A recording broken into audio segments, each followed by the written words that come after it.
Hello everyone, and welcome to another episode of Daily Gwei Refuel, where I recap the latest news in the Ethereum ecosystem. I'm your host, Anthony Sassano, and today's the 10th of October 2022.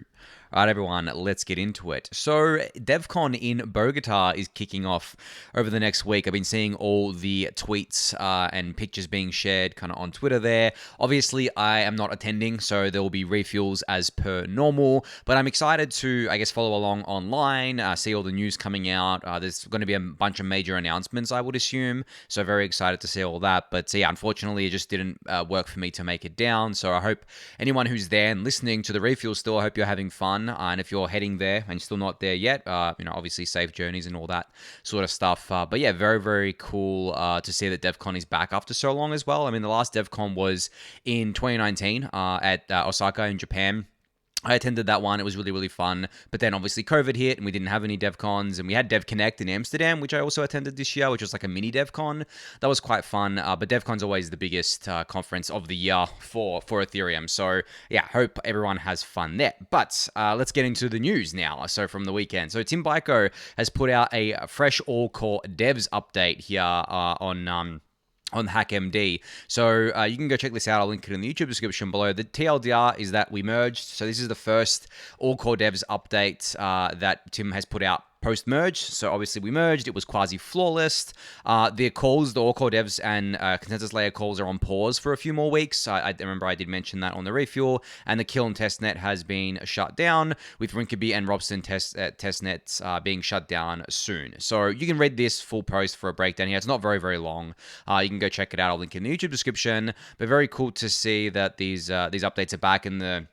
I guess, like, the core devs, as I've said plenty of times, like, they are and aren't taking a break. Like, it's a break in the sense that there's no calls and they can, they're not under any pressure to deliver anything right now, but they're still building like crazy. I mean, it's just insane. And I mean, a lot of them are at Devcon, right? So they're going to enjoy themselves, and I hope they do. They've earned it. But yeah, just a little bit of a craziness going on there. So Ben Edgington actually put out an update over the weekend as well. So this is an update to his book for Bellatrix, which is in the annotated spec here. So you can go to eth2book.info/latest, which is latest, I should say, to check out that chapter there. So this is edition 2, which is Bellatrix. You can go check out all the chapters that are finished here. So there's consensus, introduction to the annotated specification, upgrades such as the hard fork history and things like that. I mean, I've gone through Ben Edgington's book before, so you can go check it out. I'll link it in the YouTube description below. And speaking of core development stuff, Tim Taiko put out another kind of little, signal to Twitter over the weekend saying, ETH Global, ETH Bogotá hack idea. Ultrasound Money's simulate merge button, but for EIP 4844. Scan the chain, look at call data in transactions, and simulate how much it would have cost using the dynamic blob pricing described in the EIP. So there's been a lot more talk about EIP 4844 / proto Danksharding lately. It's basically the talk of the town now. I mean, it was pretty much destined to be post-merge, obviously. It is the most exciting upgrade coming post-merge, and there's a lot of movement happening here. And I think this would be really cool because, as I mentioned before, call data, is what gets stored on the chain today, on a layer 1 today from these layer 2s. But in a proto Danksharding world, there'll be this new transaction type called blobs, which is basically like call data from my understanding, but it's much cheaper, and that will be and it expires after a month right now, I think that is the time limit they've put there. But this would be a way to just simulate how much it would have cost for these layer 2s to use the call data opcode versus the blob carrying transactions. So the costs are going to be considerably less. Like, the estimates put it at 10 to 100 times less. We don't know exactly until, obviously, these things go live, but this would be really cool to see because Ultrasound Money's simulate merge button is a fan favorite. I know a lot of people use that, and I'll be talking about that a little bit later in the refuel today. But yeah, hopefully someone hacks on this. I think someone may have already started. I remember seeing a reply here, but I can't see it right now. But yeah, hopefully someone hacks on this at Bogotá, and we get something like this that's out into the wilds. And speaking of EIP 4844 and Danksharding, the KZG ceremony for Danksharding is coming. So Trent Van Epps, who is I guess one of the champions or coordinators of the KZG ceremony here said, "Attention Anon, in the next few weeks we need you to contribute randomness to help scale Ethereum. Interested? Don't miss our slot at the Devcon kickoff to find out how you can be part of this historic ceremony." And there's a link here to this. And for a more in-depth overview of these types of ceremonies and what went into the design process, don't miss Carl's talk on Thursday here, which is also linked. Now, I've talked about the KZG ceremony that is required for proto-danksharding before. It's basically a trusted setup, but the awesome thing is that you only need to trust one participant, and as I've said previously, we want thousands and thousands of participants, and it's looking like we'll get those.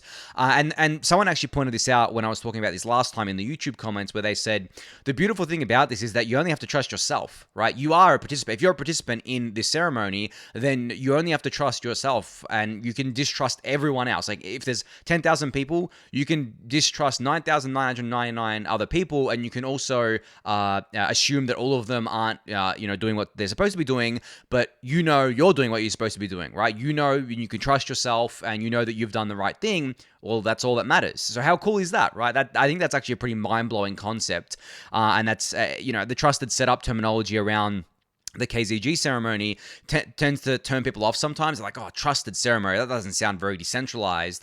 But as I said, like, it's a technically correct name, but there's a lot of nuance around that. Like, trusted in the sense of you only need to trust one person, and you can just trust yourself in that regard. So the more participants we have, obviously, the better it is, because then the chance of every single participant being, malicious or doing the wrong thing is basically 0%. It's never going to be exactly 0%, but it's basically 0%, right? So yeah, if you want to learn more about this, there are presentations at Devcon if you're there. I don't know if it's live streamed. It may be live streamed. I'm sure it'll be recorded at least. But you can check out all of that. And also, as usual, you can go to the EIP44.com website to check out all the information around that EIP, as well as information related to general danksharding there. All right, so Ross here from Lexdale put out a great little tweet thread about Ethereum over the weekend that I wanted to read out and add a bit of color to. So they said, the Ethereum thesis in my mind is that it accumulates social capital as first mover on smart contracts and eats new research. Genuinely, do Altair 1 seek to improve on doing the same, or are they after a pure technological victory? Then he continues, by and large, they try and compromise on decentralization to onboard 1 billion users, well, that's in quotes, but don't know why anyone cares about that over just using Visa. Chiefly, conversion cost is much harder to try and front-run Ethereum on normies in a bear market without speculative bulls to nudge them. My opinion and bias, of course, but with Ethereum rollups already used by Reddit and Polygon doing more than Sui and Aptos in BizDev right now, aligned to Ethereum settlement as the base, why do we listen to these narratives again next cycle? The tech will be forked back, social is hard. So this is basically, the TLDR is Ross saying the social layer matters above everything. And I mean, I've been saying that for a very long time, so I'm not going to bore you with rehashing what I've been saying. But I think it's quite prudent to understand this as both an investor and a user of these things.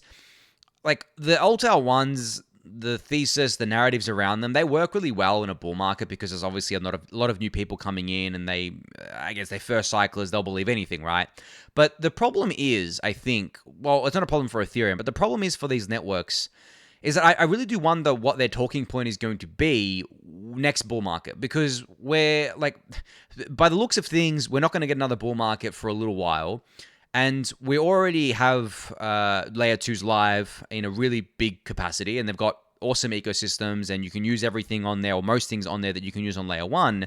And we're probably going to have proto-danksharding live before the next bull market rolls around, the demand rolls around, which means these layer 2s are going to be extremely cheap to use. So what are layer 1s going to do? Are they just going to do the same thing they did last time with the liquidity incentives? I'm sure they will, but there was always that backup narrative they had, where they were always talking about the fact that Ethereum had high gas fees, come to us, we have lower gas fees, blah, blah, blah, right? And we all knew that that was just a bull market thing, and I remember saying that a lot. And I also remember saying that with the liquidity incentives, I mean, it's mercenary capital. The liquidity is going to leave as fast as it came, especially because a lot of that liquidity is from first cyclers who, again, just leave once the bull market subsides. So I really do wonder what they're going to be talking about. Are they going to still be talking about Ethereum's high gas fees? Because layer 1 gas fees is definitely going to be high still. Like, don't get me wrong. We're not going to have low layer 1 gas fees, but that has never been the goal of, it hasn't been the goal of Ethereum scaling roadmap for a while now. So layer 2s are going to be there for for those users. And as time goes on, they improve. We have more layer 2s going live. I mean, there's so many of them now, which is pretty crazy. So I often wonder about that. And then, as I explained last week on the refuel, what is the staying power here? Well, it's the social layer, it's the community, it's the culture. That is always and forever will be the staying power of these things. It doesn't just apply to crypto, and I used the religion analogy last week. It also applies to so many things in life. And you could argue it applies to everything. Like, when do things die, right? Like, when do things actually die? It's when people stop caring about them, right? It's not when they fall over or get shut down. It's when people stop caring about it, because there's plenty of instances of things being shut down. For example, there are games that get shut down or stop being supported, but there is always a community that keeps it alive, right? They maybe run private servers, or they revive it if they've got access to the source code. For example, a lot of the old Nintendo games are emulated on PC, and there's a huge community behind that. They've got the emulators that they develop, and they improve upon the games. They have the ROMs. Yes, it's not technically legal, but it still exists in that fashion, right? That's because the community wants it to. So it's not just like technology there, it's obviously the community keeping it alive and keeping it going. So the same is true for so many things in life, and I think people don't realize that.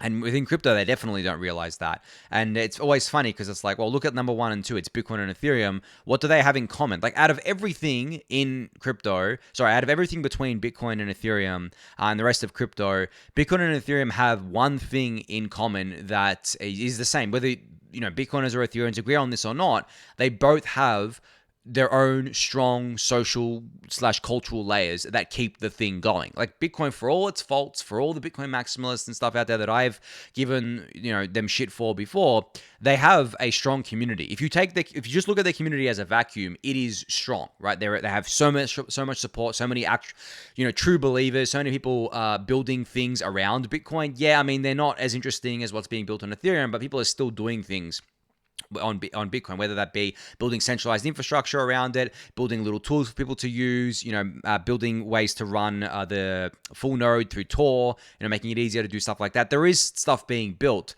as much as can be expected. And the same is obviously true for Ethereum. Like we have everyone, so many people in the community that care about Ethereum from both a builder perspective and a community member perspective, and educator perspective, like so many different perspectives. So I think that at the end of the day, like pure technological victory, especially in crypto, is just not going to cut it. As Ross said here, just use Visa. Like if you're a completely centralized chain, then how do you okay, let me take a step back here just to give a little bit of context, and I'll move on from this. I just want to give this context because I think it's really important. There's like a spectrum, right? And the spectrum is decentralization on one side, centralization on the other. The closer you move to centralization, right, the more disrupted, the more you put yourself at risk of being disrupted by something even more centralized than you. So for example, Solana is, pretty centralized, right? And it has its quote unquote scale because of that centralization. But what happens when these other ones come along that are even more centralized, right? The Aptos, the Sui, the Sei, whatever these other ones are, right? They're going to be even more centralized. So what happens when they come along and be more centralized? What's Solana's differentiation there? I would argue that it's business development. They do, pretty decent business development, not like what Polygon does, but they do pretty decent there. And that would actually be the edge that they have. But from a technological standpoint, like these other chains are more centralized, which means they can be more performant than what Solana can at layer 1. Obviously, I don't think they're going to be more performant than the layer 2 ecosystem on Ethereum, but if we're comparing, centralized to centralized, this is where we're going with it. So in my mind, there's always been a Goldilocks zone where on the spectrum where there's full, absolute max decentralization, which is where I would probably put Bitcoin. And then there's Ethereum, which I think is pretty close to that, but it takes some trade-offs to give it more functionality. It takes a little bit of trade-offs in decentralization to give it more functionality. I mean, it would be hard to argue that Ethereum is, totally more decentralized than Bitcoin, because Bitcoin doesn't actually evolve. It doesn't have hard forks, it doesn't have upgrades. It doesn't matter if those upgrades are done in a social consensus way on Ethereum, where it actually requires community buy-in to do them. Just the fact that the chain can upgrade adds that little bit of extra, I guess, like centralization you could call it, And that is what tips the scales. But I think Ethereum hits the nice Goldilocks zone between a little bit, trading off a little bit of decentralization for the ability to upgrade, for the ability to keep improving the network in order to get to that end state where we will be, that pure decentralized end state where the layer 1 won't upgrade anymore, or will, upgrade only over very long time horizons. And as I said, I think that's the Goldilocks zone of where we should be. But anyway, I'm going to stop there because I talk about this stuff a lot. Don't want to bore you guys. Moving on to the next piece of news. So a new layer 2 zk rollup was announced over the weekend called Taiko. So they're calling themselves a decentralized Ethereum equivalent zk rollup, and you can check out their GitHub here, where I believe the white paper is. So they say Taiko's aim is to scale Ethereum without sacrificing security or compatibility, and you can check out the white paper here or view it in the browser as well, which I'll link in the YouTube description, of course. But they're calling themselves a Type 1 zk EVM, which is prioritizing EVM equivalents and Ethereum equivalents above zk-friendly optimizations. And they believe this creates the smoothest path for developers, users, and infrastructure providers. And they say while they have released the white paper, the Taiko team has been making great progress over many months. And you can take a look at their GitHub to look at the code there. The closed repos are being opened over the coming weeks. And they also have a Discord and a Reddit that you can go check out as well. And this is awesome just to see another ZK rollup entering the ecosystem here. It looks pretty promising from what I've seen on the white paper. They look like they know what they're talking about. I can't remember who was credited on the white paper. I want to just quickly check that because there are some familiar names on there that some of you may recognize. Let's have a look here. There wasn't, maybe I was wrong there. There doesn't seem to be any names on the white paper. I'm sure I saw some names somewhere, but it seems that they're still under wraps here, or at least, maybe I saw the names on the actual GitHub, the contributors. Yeah, contributors. So this is where I saw that. So you can see in the contributors section that Matt Finestone. So you will know Matt Finestone from Loopring and also from GameStop. So I believe he may have left GameStop recently and said he was working on something new. Well, this seems to be something new. And there's also this person here, I believe, I'm not sure what they've worked on before, but they've definitely worked in crypto before, Dan here. So, but yeah, that's where I saw the familiar name, Matt Finestone. So if he's part of this project, I'm pretty bullish on it. Matt's a good friend of mine, and I definitely have followed his work for a while now, and he certainly knows what he's doing. So yeah, I'm looking forward to learning more about Taiko as time goes on and seeing how they plan to differentiate themselves from, I guess like a lot of the different zk EVMs out there, or out there being developed right now. And yeah, I can't wait to see them go, maybe not live on mainnet, but even a testnet. That'd be really cool to see. All right, so I spoke about Aevo either last week or the week before, which is I believe, oh man, I've got the word in my head. I don't want to get this wrong. I don't want to give the wrong information out there. Aevo is a options rollup, yes. So they're focused basically on just DeFi options, and it's being made by people from Ribbon Finance here. So they just deployed to mainnet. So you can see here that the Aevo mainnet was deployed with chain ID 1, and obviously this is an L2, and they have support for USDC, wrapped ETH, and wrapped Bitcoin so far. And that's just the tweet there. I just wanted to highlight that the mainnet has been deployed. So another layer 2 is now live on Ethereum. We're going to have so many of these things, guys. The era of layer 2s is, it's been here for a while, but it's getting hotter and hotter. I just talked about Taiko. Now we have Aevo live on mainnet after announcing themselves just a few weeks ago. And I really do think that people opting to maybe move away from rollups like DYDX, or teams opting to build their sovereign app chains are going to lose out to rollups. I'm still more convinced, and I'm probably more convinced than ever at this point in time, that rollups are the long-term viable solution over these other things. And there's actually a lot of debate about this right now. There's a lot of debate around app chains versus, sovereign app chains versus just rollup app chains. And yeah, I've read the literature that's been put out about it. I've read different takes on it, and I'm still not convinced that the sovereign app chain thesis makes any sense at all. And honestly, there's a lot of technical reasons, but if I'm being honest, I really only look at the economic reason, because the economic reason drives everything else. So what I mean by that is that it's much cheaper for a app rollup to secure itself on Ethereum than it is for a sovereign app chain to secure itself with its own token, with its own validator set. because the cost to spin up a validator set to be anywhere near as secure as Ethereum, which you probably won't get to, right, is just absolutely massive. Think about Ethereum's market cap. Think about the economic security backing Ethereum with the amount of ETH that's staked. It's tens of billions of dollars. So you have to basically get your token to be worth that much in order to even compete with Ethereum security. And as we all know, it's not just about technical security and decentralization, it's also about the social layer as well. So I do think that if you're an app rollup, it makes if you deploy an app rollup instead of a sovereign app chain, it makes much more economical sense, but you also get to inherit Ethereum security, right? And you also get to inherit the Ethereum decentralization and community. So you don't have to go ahead and bootstrap it. You can have your own token, right? People have the wrong idea that rollups can't have their own tokens if they're securing themselves on Ethereum. I mean, that's false. We already have rollups with their own tokens and it works just fine. I mean, the value of these tokens will be determined by a bunch of other factors, but they're live and they're working and no one's crying about it and it's fine, right? It's putting along. The argument can be made that these sovereign app chain tokens will perform better than rollup tokens, but that's an argument that can be made, but there's no actual proof right now of that. We haven't seen it at scale, so that you can't really look at anything right now. But people have their own thesis, they have their own thinking about this, and that's totally fine. As I said, my thinking is app rollups are going to eat everything, and rollups in general are going to eat everything, especially when it comes to zk rollups. I can't describe, like, it's kind of hard for me to describe how much these zk rollups are going to eat everything. They're just so technologically superior, and they are so backed by the Ethereum community that it's going to be amazing. I'm going to stop fawning over zk rollups now. But yeah, great to see Aevo live on mainnet. I don't think you can use it yet. I think this is just deployed, and they're probably going to put out more information as time goes on.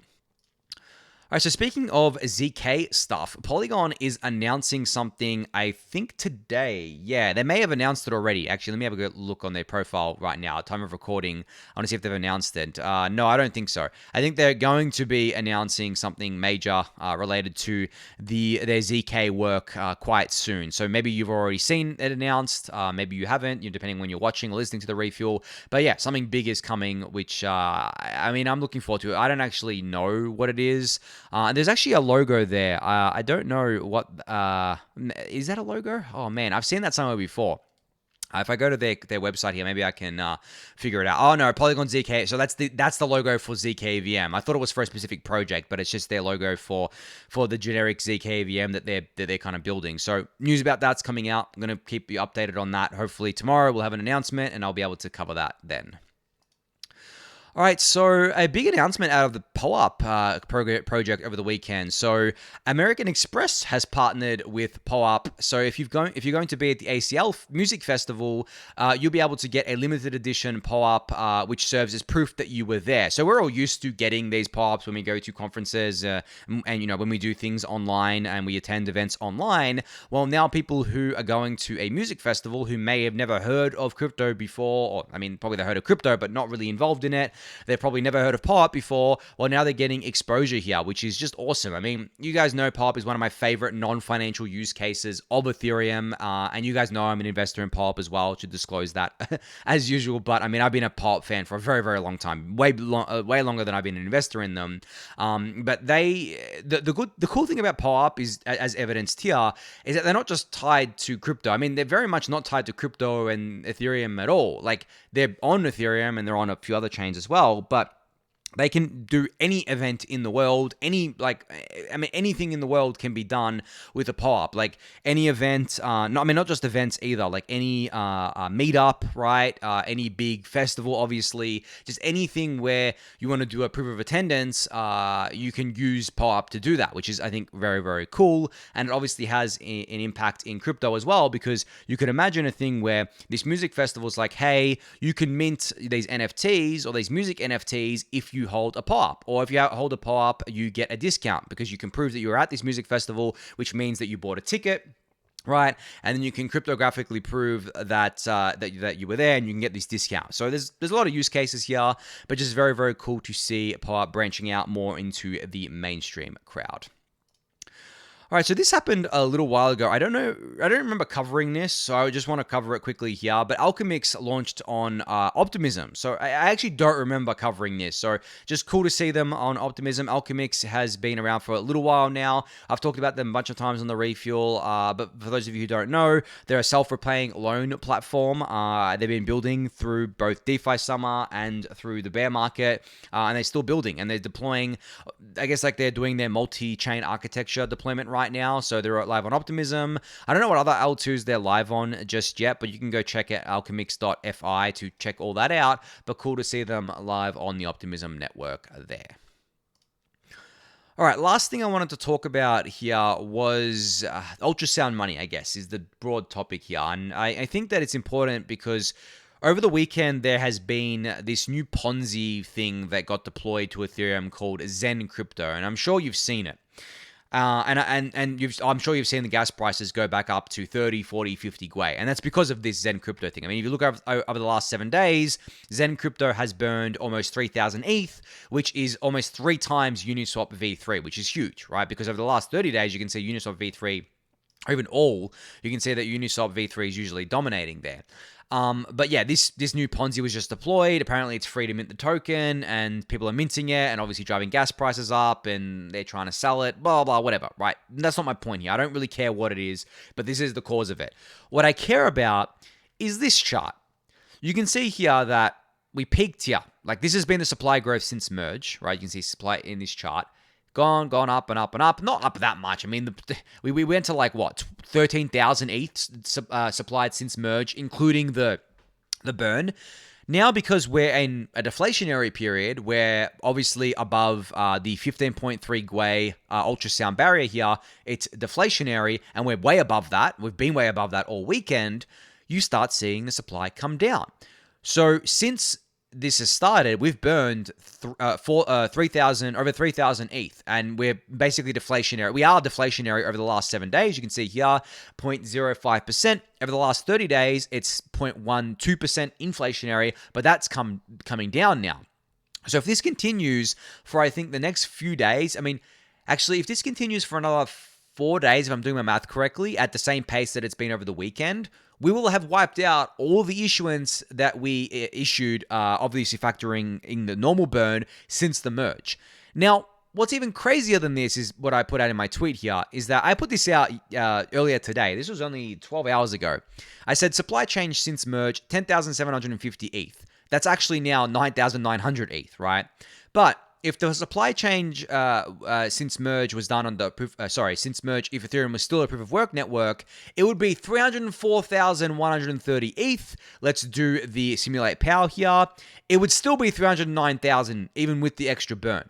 So you can see what's happened here.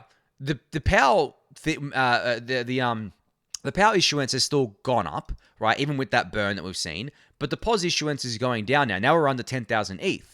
And this is an effective 96.5% reduction in issuance. You know, and the merge, what, over 3 weeks ago now? This is crazy. It's absolutely crazy. Like, when I look at these numbers, I'm still in utter disbelief about it because it's not just a theory anymore. It's actually playing out in practice. And of course, people have been going on about, oh, the price isn't doing anything. Oh, you know, the price is going down. Oh, this doesn't mean anything. And my only response, really, I mean, if I had to give one response, and I've said this countless times on the Refuel, demand is just as important as supply, if not more important. It doesn't matter if the supply for your thing is 0. You know, for example, every single house in the world, I mean, you could argue that is unique, right? They're not fungible. And a house is an NFT, so to speak, a physical NFT. It's a non-fungible thing. It doesn't matter if there's houses that have been built the same, there's apartments that have been built the same. They're all unique in their own way, right? So when you look at it like that, it's only worth what someone's willing to pay for it. And if there's no demand, well, then no one's going to... And you have to keep dropping the price to get to the price that people want to pay for it, right? But if you have a thing that you've created yourself, say you create a new trading card game, you have like 100 trading cards, and you say, hey, this is cool trading card game I created. I'm going to sell it for $100. You can get these 100 cards for $100. Who's going to buy it? Like, you can say, well, there's only 100 of these that will ever exist. It'll cost you $100 and it's limited edition. It's like, okay, well, who are you? Like, who cares that it's limited edition? Like, you just created these trading cards. Like, why would anyone care about them, right? So if there's no demand, it's not worth $100. It's worth $0, right? So like, you can put whatever price you want on a scarce asset, but if no one's actually paying that price, it's not worth that price. It never traded at that price, so it is a fugazi, so to speak, right? It's imaginary. It doesn't exist. So the similar concept applies here, where, okay, yes, the price has been stagnant, but that's because the demand is basically zero right now. We're in the depths of a bear market.